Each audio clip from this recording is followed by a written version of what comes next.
Assalamualaikum warahmatullahi wabarakatuh. Perkenalkan, nama saya Muhammad Farhat Aladje dengan NIM A321240664. Baiklah, di sini saya akan menjelaskan tugas resum dari mata kuliah pengantar Hukum Indonesia. Oke, langsung saja. Di sini saya akan menjelaskan pengertian sejarah dan sejarah hukum. Yang pertama ada pengertian sejarah.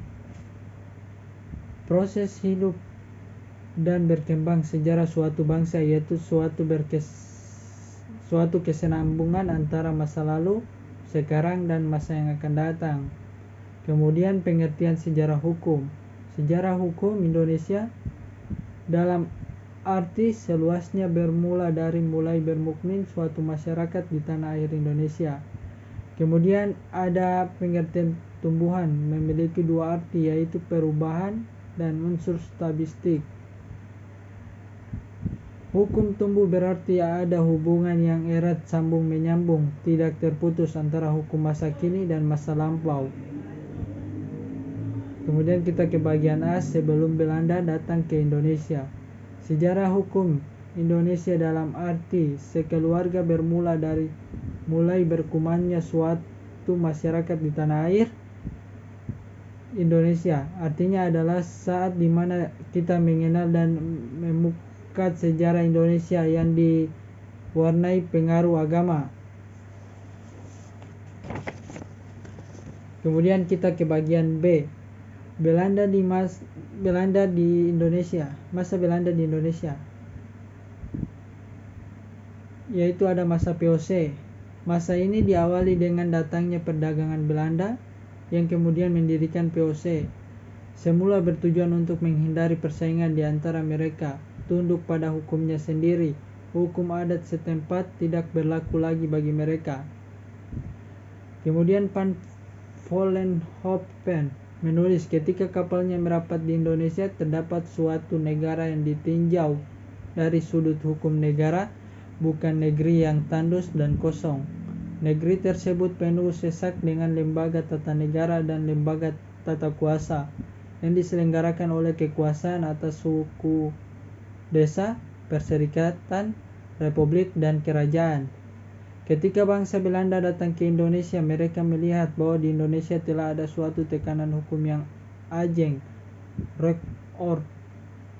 Namun demikian, mereka tidak serta merata menduakan tata hukum yang berlaku, yaitu tata hukum yang ada di Indonesia itu yang kemudian disebut sebagai hukum adat. Dengan kedatangan orang Belanda di Indonesia, maka ada dualisme hukum, yaitu hukum adat, hukum Belanda.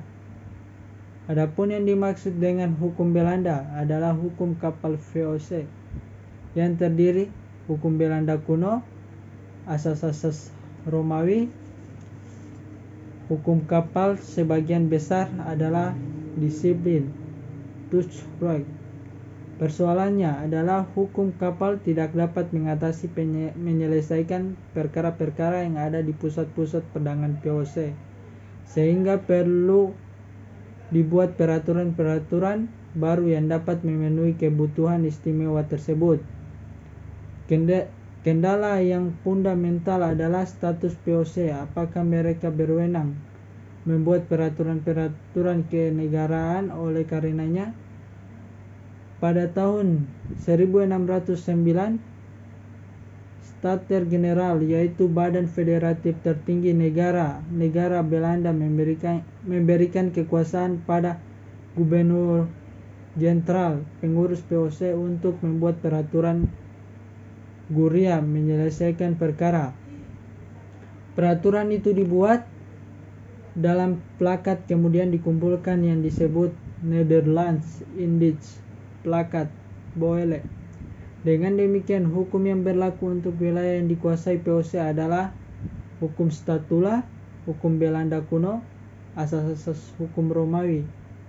Di samping itu, bagi VOC berlaku keistimewaan sebagai berikut: hak monopoli pelayaran perdagangan,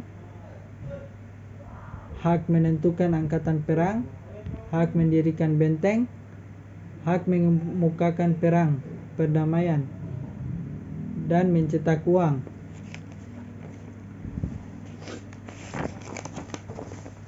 Namun, karena dalam penyelenggaraan usahanya VOC banyak terjadi korupsi sehingga berakibat pada bangkrutnya VOC sehingga akhirnya dibubarkan. Kemudian ke bagian C, masa penjajahan Jepang. Pada masa ini tidak banyak perubahan hukum di Indonesia yang perlu diingat, yaitu UU Undang-Undang No. 5/1942 tentang berlaku kembali semua peraturan Hindia Belanda yang tidak bertentangan dengan kekuasaan militer Jepang, pasal 2. Kemudian kita ke bagian D, keadaan setelah Indonesia merdeka. Sumber tata hukum Indonesia. Yang pertama, pembukaan Undang-Undang 1945 atas berkat rahmat Allah yang Maha Kuasa. Disusunlah kemerdekaan Indonesia dalam suatu undang-undang negara Indonesia. Kemudian pasal 2 aturan peralihan Undang-Undang 1945, kini pasal 1 aturan peralihan Undang-Undang 1945 amandemen keempat. Kemudian hukum adat. Yang pertama, kesatuan hukum dengan adanya konsep kekuasaan Nusantara yang didasari oleh pembukaan Undang-Undang 1945 yang salah satu pokok pikiran di dalamnya yaitu negara melindungi bangsa dan seluruh tumpah darah Indonesia dengan berdasar atas persatuan dan mewujudkan keadilan sosial bagi seluruh rakyat Indonesia. Sekian dari saya. Wabillahi taufiq wal hidayah. Wassalamualaikum warahmatullahi wabarakatuh.